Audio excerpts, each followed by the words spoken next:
Hello, everyone. Welcome back to another Beacons webinar. We're super excited that you are all here today. Give us a shout out in the chat. Let us know. Make sure that you can see us and hear us.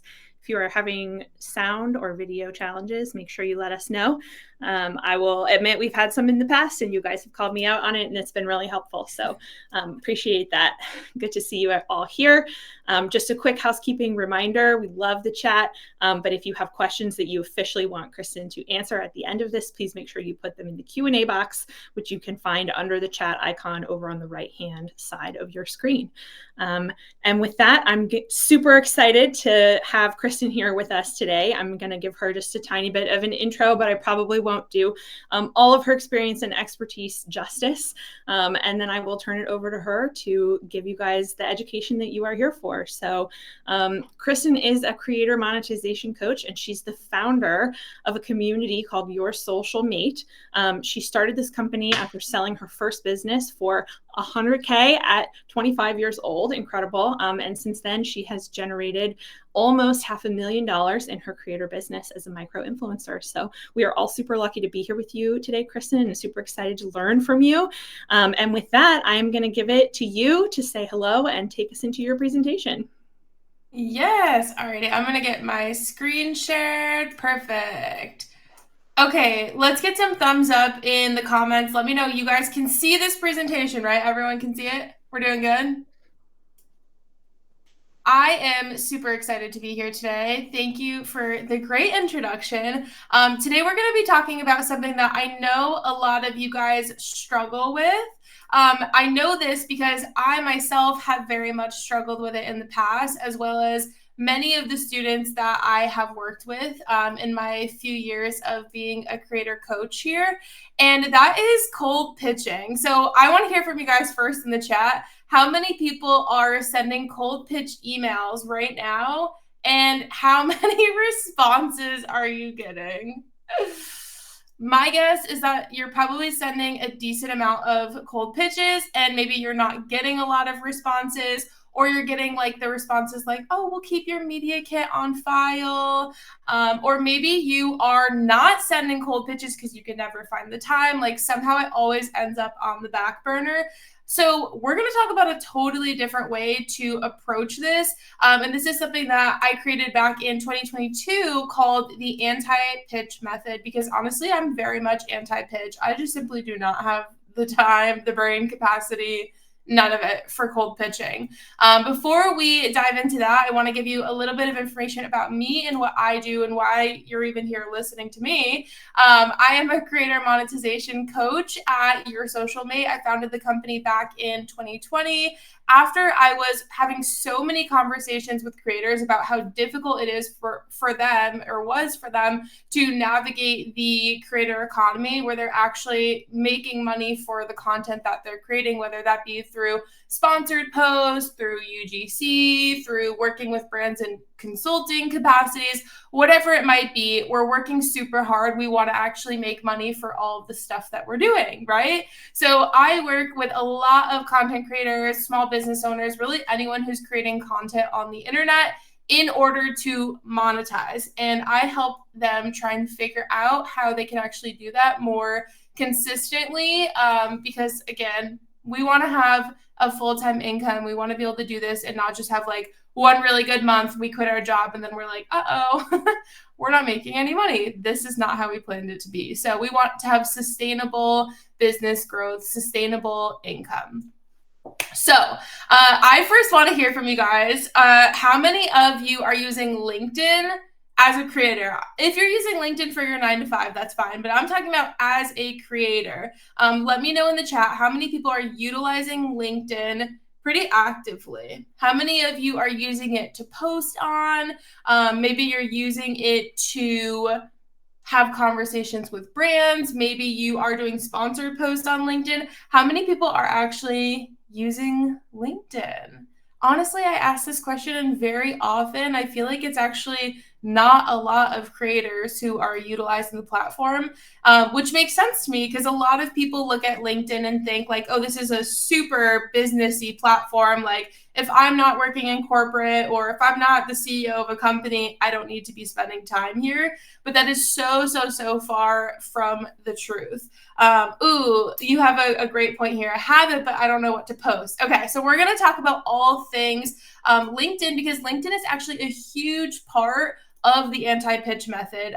One of these very common misconceptions, I thought LinkedIn was purely for job hunting. Let me tell you, that used to be the case. Now it is so far from the truth. You're going to be mind blown after this. So we are going to be talking about, like I said, the anti-pitch method. So first of all, let's talk about what it is. The anti-pitch method is a new and really effective way of creating connections with brands that you want to partner with. So instead of you saying, okay, this week I'm going to send out 20 cold pitches and I'm going to write these beautiful emails. I'm going to customize them. They're going to be so great. And then you send them out after you spent hours doing that and you get no response. We're just not doing that anymore. In 2024, we're not doing this anymore. Okay, guys? So what we're going to do instead is focus on actually making real connections with the people at these brands, because at the end of the day, after COVID, we're all craving connection, just the way that you want to connect with your audience. We want to also remember that the people behind all of these brands that we want to work with are just that. They are people, and they also want to feel the same connection that we do with our audience. So we shouldn't be treating that any different. Those copy and paste cold pitches are so impersonal. They're so boring. They look the same for every person that sends it. How are you supposed to set yourself apart in this cold pitch email? Brands are getting so many of them. If anyone here is on the brand side, they know that you're getting hundreds and hundreds of emails every week, especially if you work with big brands, and they all say the same thing. Guys are so boring. Please, let's be honest here. We're just not doing the cold pitch thing anymore. So instead, we need to find people that work at the brands that we can actually build these relationships with, build these connections with, so that we can be top of mind, because the people there now know we exist. So LinkedIn is one of my favorite places to do this, because when we think about LinkedIn, LinkedIn is a very business-focused platform, right? So this is the most appropriate place for you to be having conversations with brands that you want to work with. The anti-pitch method is made up of 4 steps, and you'll see it's actually like this upside down triangle, because all the way at the top, finding our brand BFFs, that's what I call your dream brands, the brands that you really want to work with that would be perfect for your audience, and would be something that you could really convert whatever you're sharing into sales, into customers, into brand awareness, whatever the goal might be. Those brand BFFs, you're very likely going to have a huge pool of brands that you want to work with. And then as you go through the process, of course, this is going to get smaller and smaller, the brands that you're actually closing deals with. We know that even with cold pitching, every brand we reach out to, we're not going to get a response from. Or maybe we're not going to actually land a paid partnership with them immediately. So this 4-step framework is going to start with a lot of brands, and it's going to get smaller as we go down. But ideally, by the time we get to that closing the deal stage, that's where we're going to have like really great connections with brands who want to work with us consistently. That's a key word with the anti-pitch method: long-term, consistent partnerships versus these partnerships that you do once and then we never like have a conversation ever again. And then you're like, dang, I worked with that brand 2 years ago, and then you haven't had a conversation with them since then.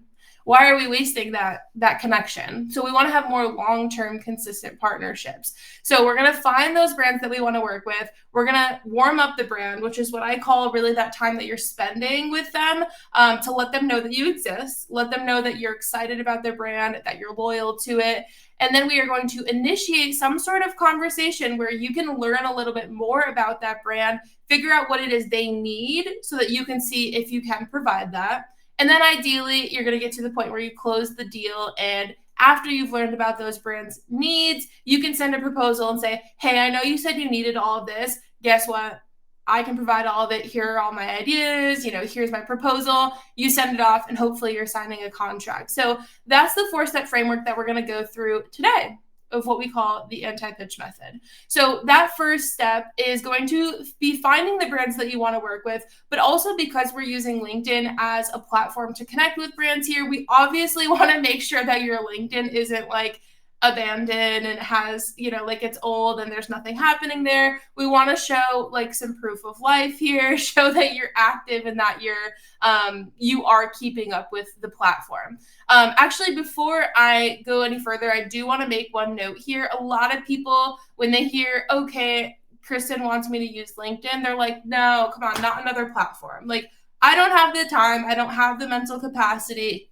So what I want to tell you is that this should not be hard. This should not be a whole giant separate thing that you have to worry about every week. LinkedIn is very cool because the shelf life of a LinkedIn post is extremely long compared to the shelf life of a post on Instagram or on TikTok. So if you can share one post per week on LinkedIn, I'm happy with that. Even if you can share bi-weekly, one really good post, that's fine. You just need to show up and be somewhat active. You don't need to post here every day. You don't need to post here 5 times a week. Whatever you can get into a good flow with, when you have an idea, you share a post. It doesn't have to be something that's like this weight on your shoulders of, oh my gosh, I have another platform. So if when I said you need to get on LinkedIn, you got scared, just listen up.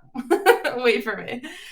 So what we want to do first on LinkedIn is optimize your profile, for discoverability, but also so that when someone comes onto the profile, whether it's a brand, a potential connection of any sort, we want them to understand, what are you a master at? What is, I know we don't like the word niche, but what is your niche? What is it that you specialize in?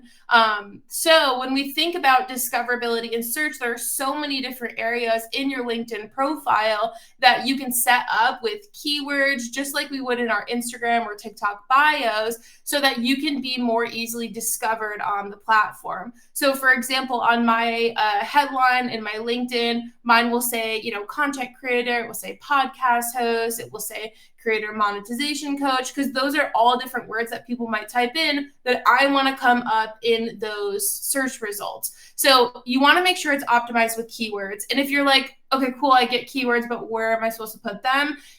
In my creator membership social suite, we do actually have a full video tutorial that you can check out that will basically like walk you through step by step. You can open your profile, open the video, and walk through everything step by step and make sure you're getting properly optimized.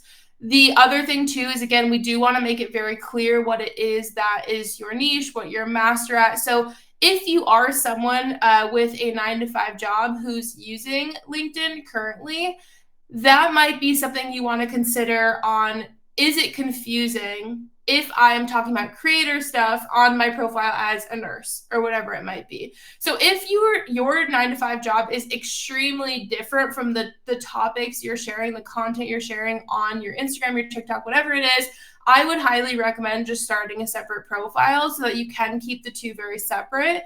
But if you have a job that's extremely relevant to yourself as a creator and what you post, I think you can keep them in one. So using the example of a nurse, if you're a nurse, but you talk about nursing content or you create nursing content, keep them all in one profile. Add nurse in your experience, but also add content creator in your experience and talk about in that experience section how you're creating content that's relevant to nursing. So you can have a separate profile. You can keep it together, whatever makes the most sense for you based off of your jobs. And so if we can come to your profile and understand what are you a master at, that's all we need to do there. So you'll make the best choice based off of that. Sorry, guys.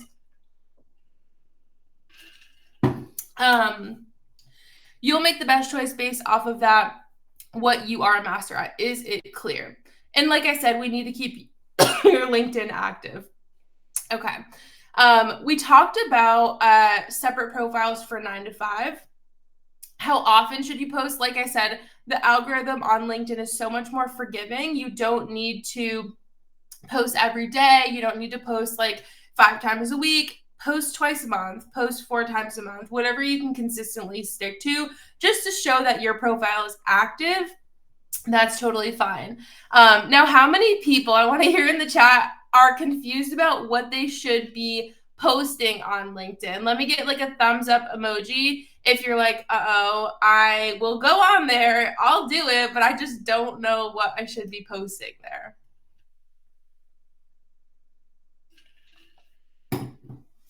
Okay. We got a thumbs up here.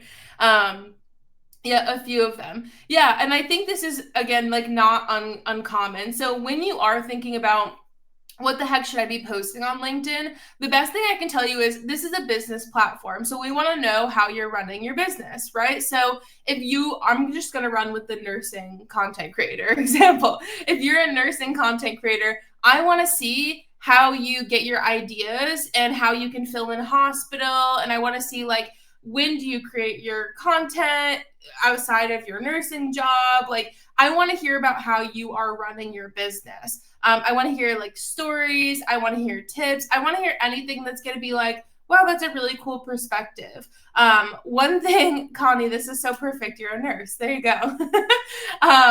I want to basically get a peek inside your life on how you're running all of the things, especially when you're someone with a 9-to-5 and you're a content creator. So give people that insight, good or bad, all the exciting things, the scary things you've gone through in your business, whatever it might be. Share stories, share experiences, share tips. You can also look at what's happening in your industry and then maybe share some opinions on things that are happening. For example, the TikTok ban. Like I, as a creator, might go on LinkedIn and talk about what I think about that because that's relevant to my industry. Nursing creator, maybe there's something really big happening in the nursing industry. And so you can kind of come give your opinion on that. It's a business platform. We want to learn, we want to get insight. So utilize that platform in those ways. But again, don't feel like you need to post every single day. Like it doesn't have to be that serious. I saw Richard's comment, if you're a video game creator, talk about new games and your thoughts on them. Talk about how you create your YouTube videos that you share about video games. Talk about your favorite tech that lets you see your face and the game as you're playing. Talk about something controversial that's happened in your industry that you have like a strong opinion on. So all of these kind of like sections or like categories that you can talk about can be applied to every niche. Just show us behind the scenes of your business. So there's so many different things that we can do there. But you just have to get creative. Honestly, I very often will go on to Chat GPT and say, I am a creator monetization coach. Here's what I teach creators. Here's the goal of what I want them to get out of my content. Give me 15 LinkedIn ideas that I can share my opinion on that's something relevant in my industry. So don't be afraid to use AI in that way where you can kind of like get some insight and then just run with any of the ideas that it spits out. So step 2 in the anti-pitch method, after you essentially get your LinkedIn profile looking right, you maybe do some research and find out what brands you really want to work with. That would be relevant to your audience. It's not just brands you want to work with in general. It has to be something that's going to resonate with your audience, right? Because we don't want to lose the audience's trust. Step 2 is going to be what I call warming up the brand. So I want to hear from you guys. What are brands that you really want to work with?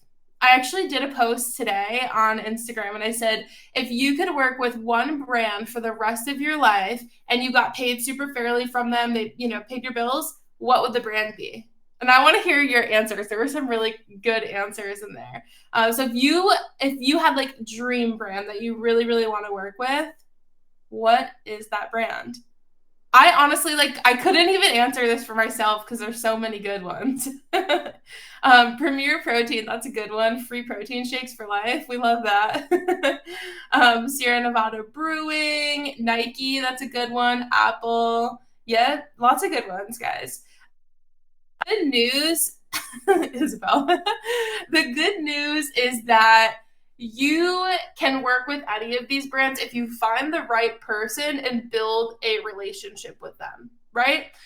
So keep that in mind. All of these brands that you guys are sharing here, they're not out of reach, because if you were to send a cold pitch to Nike, there's probably 5 billion people that are sending cold pitches to Nike, let's be honest. However, if you are actually going out and trying to build a one-on-one connection with the influencer campaign manager at Nike, that might be a very different story, which is why this method is so effective. You're really narrowing down who you're speaking to and making sure that you're actually having a human connection with them. So let's see, when we're warming up the brand, there's a few different things that we want to do and kind of like a couple of different places that we want to do them in. The first thing I recommend is to follow the brand on socials. Please, please, please do this. There's nothing worse for a brand when you say, oh my gosh, I love your brand so much, and you don't follow them on the platform that you're talking to them about. It really is very important. That's like the easiest step that you can take. So please, if you're going to reach out and connect with a brand, follow the brand on socials. Also, you want to start some conversations on their socials. So for example, if you're primarily an Instagram user, you can go onto their Instagram, turn on post notifications, turn on story notifications, whatever, and you can pop in there every time they share a new post and say what you think about the product or show your excitement. The idea here is that you want to show up. So however you're showing up for them, whether it's stories, comments on posts, whatever, we want them to see your handle multiple times. So this is a really good place for you to just focus in on, I'm going to just make connections with this brand. I'm going to have multiple conversations with this brand, even if it's you commenting and maybe you're not getting anything back on socials. And sometimes on bigger platforms, or I should say with bigger brands, you're maybe not even going to get responses. That's okay. We just want to show them that you exist. And the more you do that, the better, obviously, the more chance that they're actually going to see it. I would also recommend organically sharing content, including that brand. One thing I will definitely note here, you'll see I wrote here integrated versus dedicated. When I tell you I want you to organically share content that includes the brand, I do not want you to create an entire post that says, oh my gosh, my Stanley mug is the best because da da da da, and you're giving all the benefits and you're essentially doing an ad for that brand. We don't want to do that. We want to get paid for that. So the idea is that instead you're going to share something that is integrated into your other content. So maybe you're sharing a post that's like 5 things I always bring to the beach with me, and your Stanley mug is one of them because it keeps your drinks cool while you're on the beach, whatever. But we don't want to give them that full dedicated post right off the bat. That is something we would like to get paid for. So integrate them into a post that is more organic and includes maybe multiple brands. That's a really good way to do the brand a favor, show them you really love them organically, but also make sure you're not doing what you want to get paid for. So after we've gone through step 2 and started to have these conversations with brands, I do recommend you actually have what I call 2 to 4 solid touch points. So touch points would be like, you commenting on their posts, maybe replying to their stories. On LinkedIn also, I would recommend, like, when you do find the person at the brand that you want to have this connection with, you're commenting on things that they're sharing, you're replying to maybe comments that are popping up from them. You want to have at least 2 of these touch points actually happening on LinkedIn, because the difference between the two, if you're doing this strictly on social media, especially if it's a larger brand, the person who runs the social media may not be the person who's hiring the influencers. So if you're putting all your energy into just like tagging them in posts and commenting and replying to stories, that might kind of shoot you in the foot when you go back over to LinkedIn and try and have this conversation with someone and they're like, who are you? I've never heard of you, because they're not behind the scenes on the Instagram profile, right? So I would recommend maybe you do some of that warming up on Instagram, but you also make sure you come on over to LinkedIn. You find the people at these brands that you want to work with just by going in the search bar, typing in the brand, looking at the people that show up and looking at their titles. And then once you've found those people, you can connect with them, and then you can start to interact with the content that they share or that they interact with. After you've done this, and again, that brand has an opportunity to see who you are, see your handle a few times, then we're going to initiate connection. This is when we're going to actually try and have more of an intimate conversation, like a one-on-one conversation, instead of you just like commenting on something they're sharing very publicly. As you're going through this process, I will say you're going to be reaching out to a bunch of different people for a bunch of different brands. You are going to be doing a lot of connecting on LinkedIn. And in order to keep track of that, I would definitely recommend having some sort of like a spreadsheet that you can create that has the links. So you can say, okay, this person at this brand, I can just click here, go to their profile, see if they've posted anything new, interact, and then, go back to your spreadsheet and kind of do your anti-pitch process that way. So if you don't have a spreadsheet that you're using to keep track of these connections, we do have one for free in Social Suite for our members, along with honestly so many other great templates. So I want to show you some examples. These are real life examples, screenshots I literally took from my LinkedIn, where you can see how I have approached this step 3 of initiating conversation. This is a brand, it's a creator insurance company, an Instagram insurance company. Basically, if your Instagram profile gets hacked, they can come help save you and essentially pay you a stipend for all of the days that they are not able to recover your profile. As someone whose entire livelihood and business is very much based on Instagram, this is something that was super appealing to me. So you'll see all the way on the left, my initial interaction with them. This is actually the CEO of the company too. So I said, hi, Raphael. I just came across Notch and really can't wait to take advantage of the service. I love what y'all are doing there. Genius. I can totally see my audience being interested in this since most of them are part of the creator economy. Looking forward to connecting. One thing that you're going to notice in this initial interaction message, nowhere in this message did I say, hey, I want to work with you. Do you have any paid partnerships? Do you want to hire me? I'm not saying any of those things. I'm not even pitching myself. All I'm saying is, hey, love your brand. This is so cool what you're doing. My audience would be super into it. So I'm excited to just connect with you and learn more, period. So it's not pitching. This is simply networking. We are connecting with people to literally get them to look at our profiles, maybe have a little conversation here and see if there is some sort of way, maybe now or down the road, that we can work together. This is a great response I got from him. Hey, Kristen, great to hear. Would love to know more about your business and find a plan that might fit all your clients. So he probably looked at my profile and said, oh, wow, this girl talks to a lot of creators. Given that this brand is a creator brand, we'd probably have a lot to kind of mesh on right there. So I gave him a little bit of information about my business here. And then he says, would love to hop on a call, tell you more about product and pricing. So we ended up getting on a call and had a conversation about, first of all, how I could get myself the product for myself. So how I could actually take advantage of the service, which I did and still do. And then from there, we had a little bit of conversation about what their goals were. So this is very towards the beginning stages of the company. So I was kind of trying to hear more about, what are you working on right now? What are your goals? Where can I come in to help? And this is, we ended up coming up with a plan. We did some newsletter ads together. We did an Instagram post together, and literally all stemmed from me straight up networking, from me saying, hey, love what you're doing. Super awesome. My people would love it. Looking forward to staying in touch. Nowhere in there am I cold pitching. Another example, this is a text message marketing company. At the time, it was something I was really heavily looking into. So I reached out, said, I just learned about Superphone, love what you're working on. Can't wait to follow, learn more, and have you guys as an option as I'm building my marketing plan. I ended up actually getting on a call with someone from their sales team. I had a great call, learned a lot about the product, and then I kind of came in and approached it from a different way. So I said, I had this great call.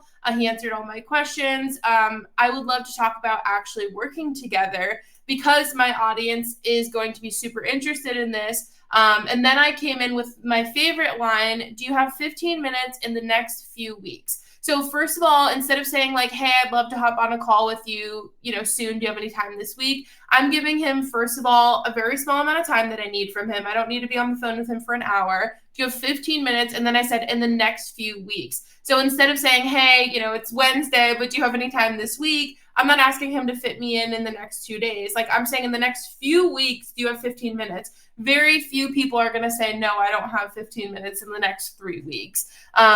So I like to word it that way. He sent me the Calendly. and booked it. We got on further and started a partnership.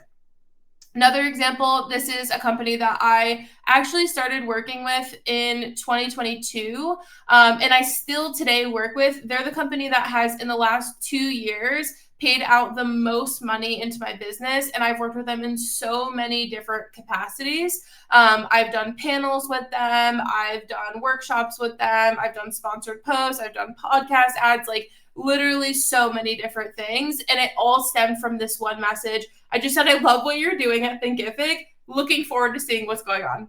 Have a great week, period. Like, so easy. There is not a big pitch that I'm writing. I'm not like, perfecting this email that I have to customize 50 times. This is super simple. He literally said, I checked out your profile, would love to collab. Didn't even ask for a collab. But you presenting yourself to the brand, to the people at the brands, and having your profile optimized to say, I'm a really good fit for you, is why this conversation happened. We took the conversation to email, and then literally for the last 2+ years, I've been very consistently working with them.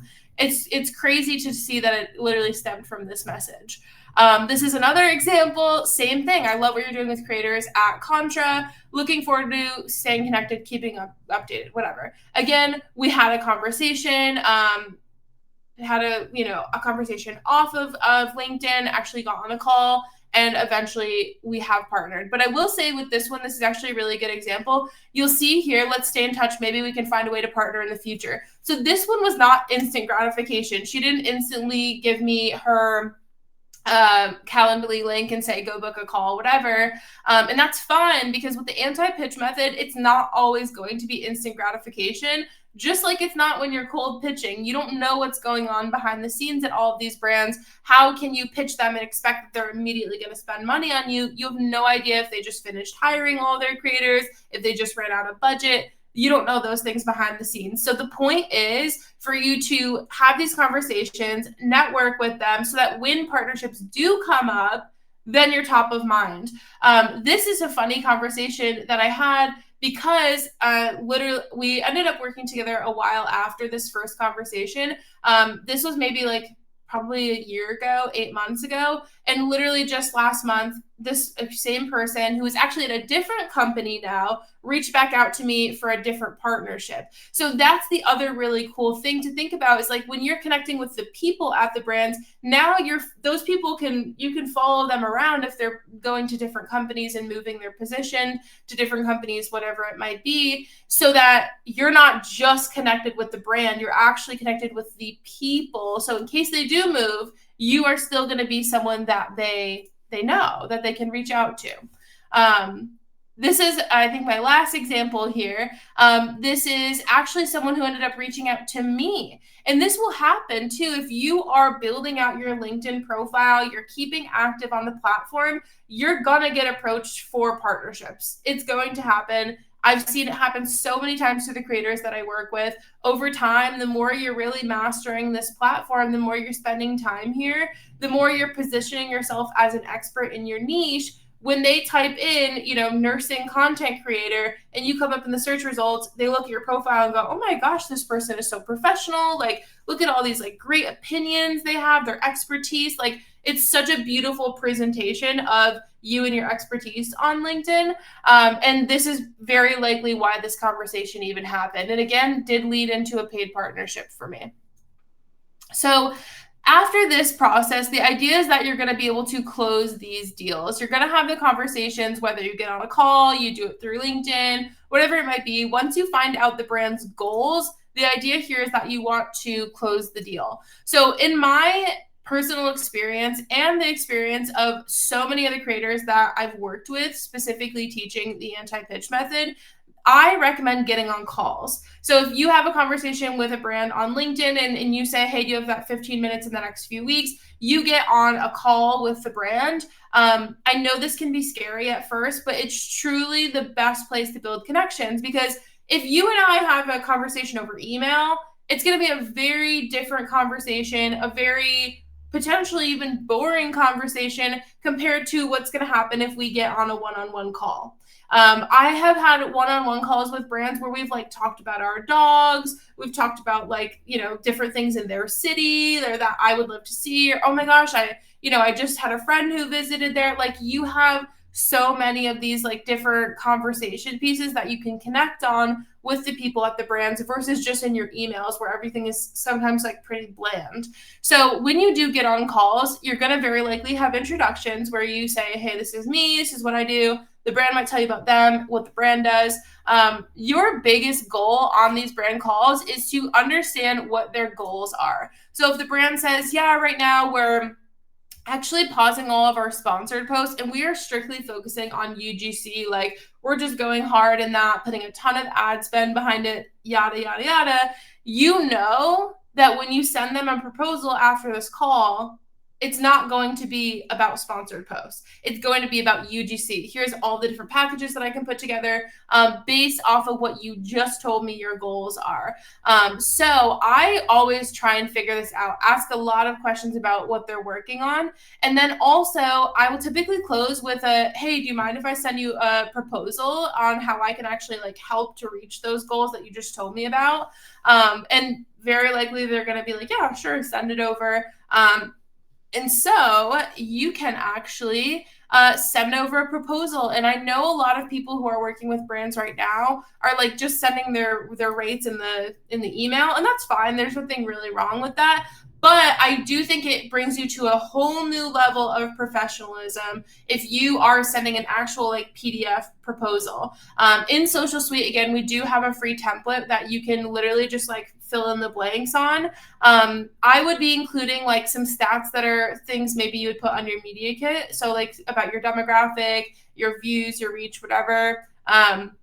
Then I would be putting on package options for your partnership. So if your brand says we're really focusing on UGC, you might have like a small, medium, and large package. It's like small, 1 UGC video, X amount of dollars. Medium, 3 UGC videos, X amount of dollars. Large package is going to be like 7 UGC videos, and it's a fat discount, and the brand's going to be like, we would be stupid if we didn't pick that one. So the goal is that you're going to showcase all of these options. And typically when you do showcase multiple options, the brand might be more inclined to choosing one of them instead of you just presenting them with one option. And then you're like, like that's not perfect for us. We just say no. So we want to show them different options. So then, the potential timelines and pricing as well could be helpful. So you have your pricing with the packages, but maybe you're saying like in that pricing section, that 1 UGC video is going to be sent to you this time. Maybe the 3 is going to be like 1 per month for 3 months. Maybe the 7 is going to be like 2 per month for 3 months, and then 3 the last month. You can kind of like break it down on how that's actually going to be sent out to them. So I know I just overloaded you guys with so much information. I wanted to get through the presentation so that we had some time for some good questions. So Isabel, is it easy for you to pop them up, or what's the best way? Yeah, I got you. I'll be the question master for today. Real quick, I just want to say somebody asked about the PDF. Couldn't we just use our Beacons Media Kit? And you definitely can use Beacons Media Kits. I mentioned that, some people don't choose to publicly list their rates on their media kit, and like creating personalized packages for what the brand is offering can be a good idea. But we want you all to use Beacons Media Kits for sure. And you find that in your Beacons account in the left-hand navigation. You have a whole long list of tools. I know it's overwhelming. Beacons does so many things, email store, all kind of stuff, but your media kit's over there in that list. Yeah. All right. Actually, to touch on that real quick, so I do have a Beacons media kit. I use that when a brand asks me for my media kit. That's what I'm sending to them. But with a proposal, it's a little different from your media kit. Maybe at this point you've already sent your media kit to the brand. The proposal is more about like the packages that you're putting together, especially if you're not listing your rates on your Beacons media kit. Obviously, if the brand is getting proposed rates, they need to see that the information. So I think you could absolutely use both. I do. Perfect. All right. Let's jump into some questions. This was the first question asked at the beginning of the chat. What has been the best way for you to secure a brand deal so far? Yeah, I mean, I shameless plug. I'm gonna say the anti-pitch method, and that's literally why I teach it. Is because I have for years I was sending cold pitches and cold pitches and cold pitches. I wasn't getting the responses that I wanted based off of how many cold pitches that I was sending and the amount of work and time and energy that I was putting into it. So what I have fallen back on is really like building those human relationships, and those relationships, the cool part about it is they've taken me through years of partnerships. They're people that 2 years ago I started conversations with, and I'm still having conversations with today. So instead of you going through an influencer platform where maybe you go on there, you apply for a partnership, you have no idea who you're even talking to at the brand, you get a campaign once, and then maybe you never talk to the brand again. This sets you up for sustainable, consistent income in your business. So you can work with less brands maybe, but more consistently, so that you don't every single week have to be, oh my gosh, I have to send out so many pitch emails. Like it becomes less and less work as time goes on, because all you're doing is building your network. And a lot of the times letting the brands actually come to you, which is way more convenient. Yeah, that actually is a great transition. Do you get inbounds from LinkedIn? Can brands easily find you on there?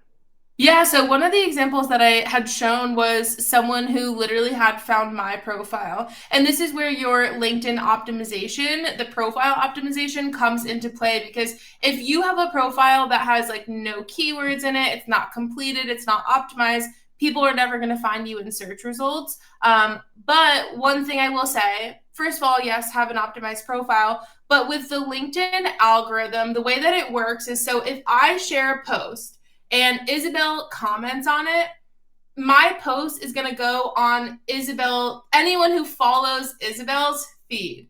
So it's going out to all of Isabel's connections on LinkedIn and followers on LinkedIn if she comments on my post. So that's why I'm saying like the shelf life of a post is just so much longer, but it's also just, there's so many more opportunities for discoverability, because all I have to do is sometimes create a post, Isabel comes, comments on it, and then she's actually kind of doing the work for me of getting it out to her audience and having all of these new eyes on my profile.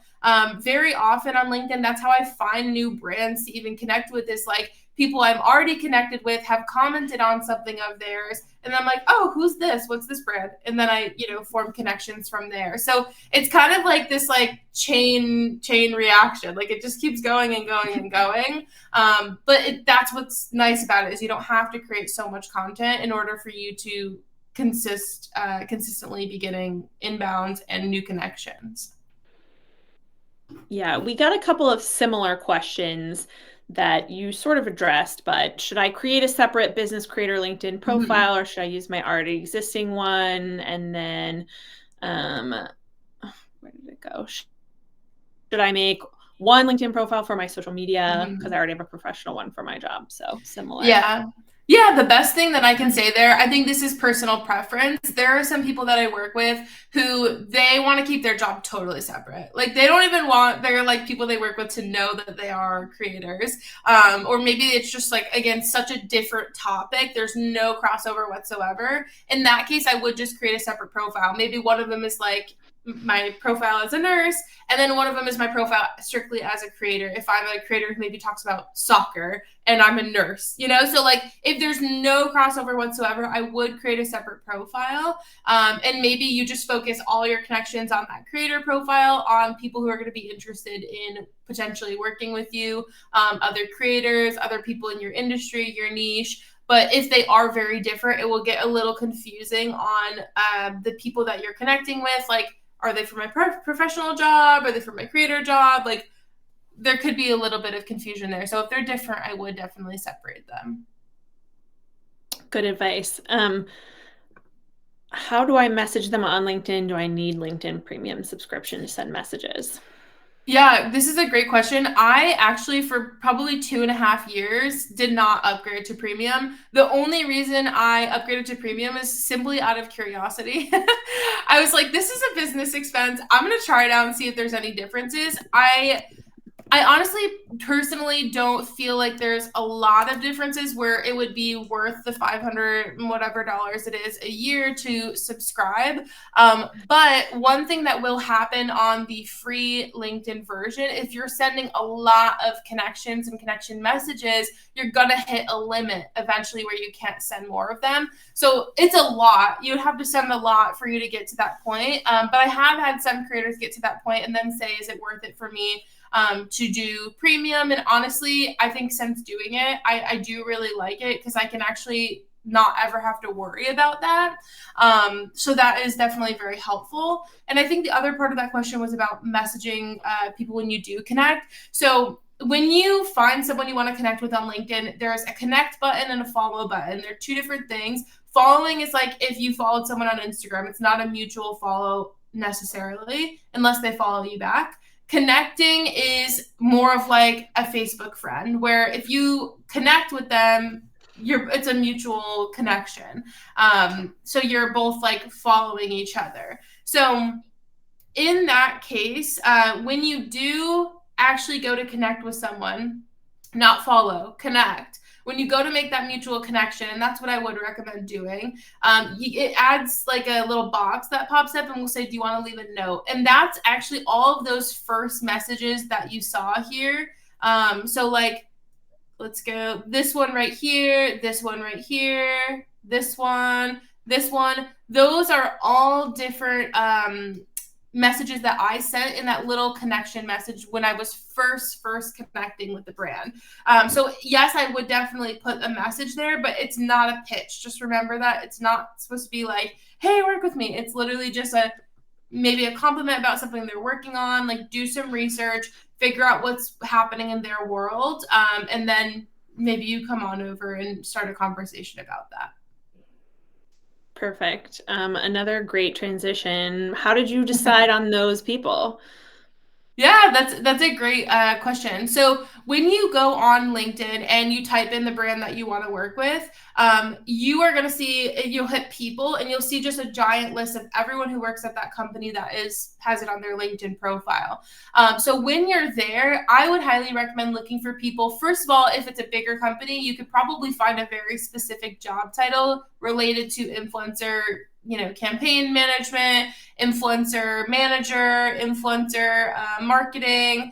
It might literally say influencer or creator in their job title. And what's really cool is actually when you're looking at this whole list of people, there's a little search bar where you can type in keywords. So I might type in influencer, creator, content, social media, marketing. Like I type in all these different words and see who comes up. I would recommend anyone with a job title that sounds like they might be working with influencers. Again, marketing, social media, content, influencer, all of those different words. I would connect with them. Maybe they're not the exact perfect person, but maybe they can refer you to someone who is the perfect person. So I would recommend if you even have an inkling that maybe this might be the right person, just connect with them. You never know what might come out of it. It's okay to have like a lot of connections. And you can connect with more than one person at the same company. So, Yep. Yeah, 100%. any benefits to doing verification? Is that different from premium now? I guess it is. Yes. Yeah. So verification is free. I think all you have to do is literally like share a photo of your license. You go through, I think it's called Clear ID. I can't remember exactly. Yeah. I did it. It was a super easy process. It literally just had me like actually take a photo of my license and then like put my phone up and show my face from different angles to verify that the license picture was actually me, and then that was it. So it's a super easy process. I think it's always great to do, especially because it's quick and free, but it's by no means something that's mandatory. Cool. A bunch of content questions. Would I post Okay. my examples like on LinkedIn, like unboxing videos? In terms of content, should I be posting video content or written blog Okay. style content? And similar. Oh, yeah. Should I also post stuff I post to my Instagram feed? Very similar. Three Okay. questions there. So this is all really good questions. Yes and no. So when we think about should I be posting my unboxing? So if you have like a bunch of beauty brands and you're sharing an unboxing of like all your PR, you may not post that exact video onto LinkedIn and say, here's all my PRs and it's so great. Like, these are the brands I got, da, da, da. Like, because the audience on LinkedIn may not be exactly interested in your content in the same respect.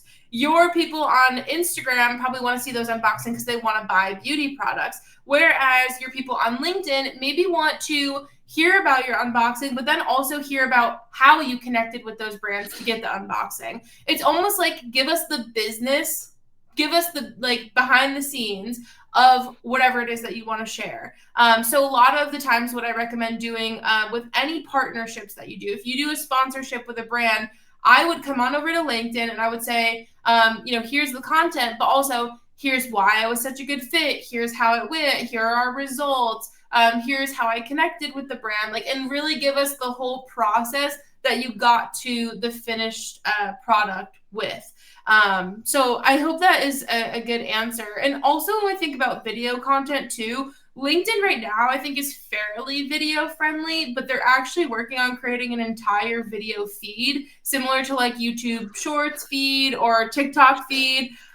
I don't know how I feel about it because it feels like we're just doing what all the other platforms are doing. Not my business, but personally, I see LinkedIn much more as a text platform, like like typing or blog post style.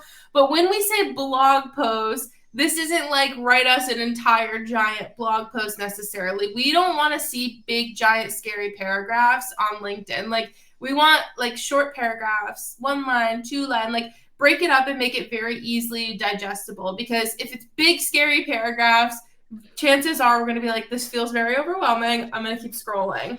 And this is also like another fun random tip that I've found out on LinkedIn. The second you attach like a selfie or like a photo to a LinkedIn post, automatically more interesting. People automatically engage with it more. I don't know what it is. People on LinkedIn love selfies with your text posts. So random. That is a pro insider tip. Yeah. Okay, I think we pretty much addressed this very long kind of, but even more specific than should I have 2 LinkedIn accounts for my professional life and my creator life? Like, what about within the creator, niche itself?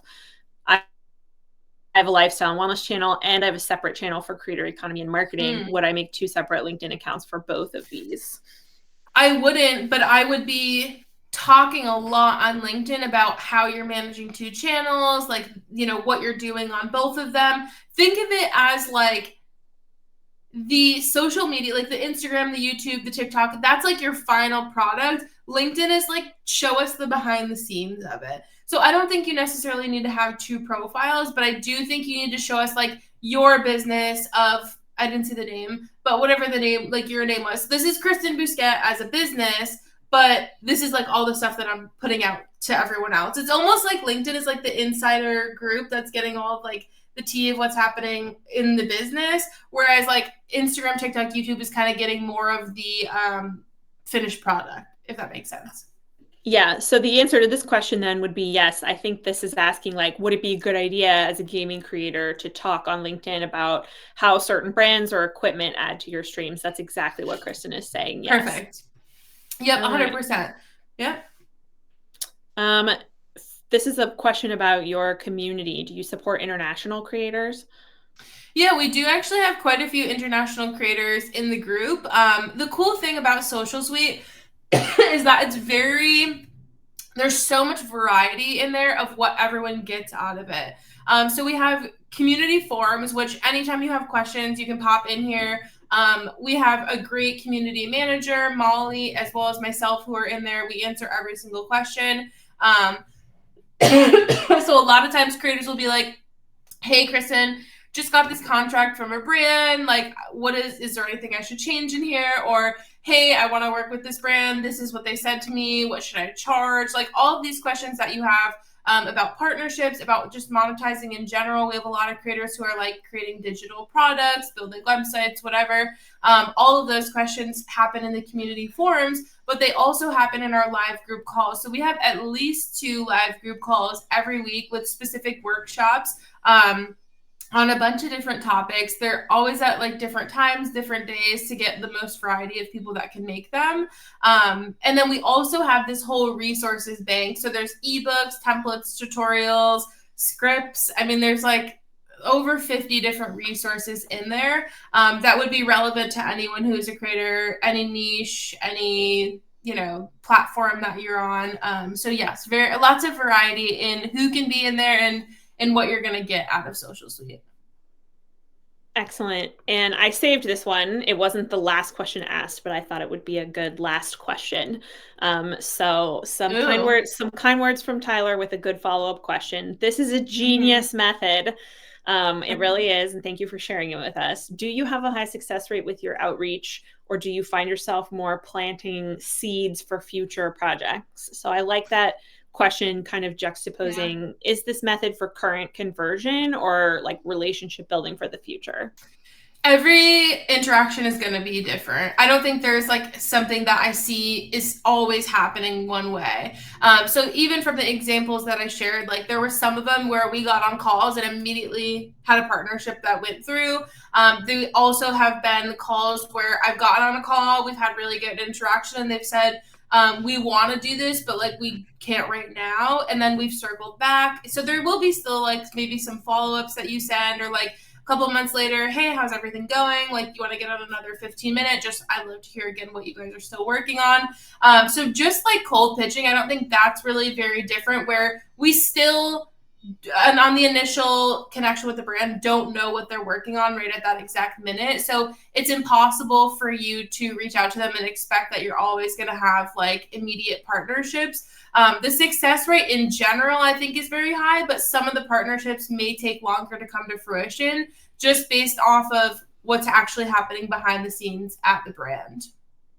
I actually just had one creator in Social Suite who was like, it was a fabric company that she's been trying to work with. She said she's been reaching out for like the last few months. She reached out 6 different times, and all of these different times she was like, they kept telling her, we want to work with you, but like we're not doing anything right now. We're not doing anything right now. And eventually, just recently, she got reached out to by them, and she was like, okay, finally, we're ready to work with you. Here's what we want to do. And it was actually a paid partnership. And this is like she's a sewing creator. So it was a huge sewing company that you all know and love. So it was very cool to see that happen. But again, like it's something that still took a little bit of time. You're networking at the end of the day. So we never know what people are working on behind the scenes. I think that's important to keep in mind, is it's not always with any type of brand outreach going to be that immediate instant gratification. But the more you put yourself out there, the more that you have these interactions, the more top of mind you're going to be when things do pop up that the brand is working on. For sure. A perfect success story to end things on for today. That was our last question. Thank you all so much for being here and for asking questions and for responding in the chat. You will receive a follow-up email with the recording, with the link to the discount that Kristen is offering. Anything and everything that you need, we will make sure you have it. And thank you to Kristen for being here and sharing all of your wisdom with this community. We really appreciate you. Of course. Yeah. Thank you guys so much for having me. My DMs are always open. Come say hi. I left my link down there. And I hope to see you guys in the suite. Excellent. We'll see you guys on our next one. Bye.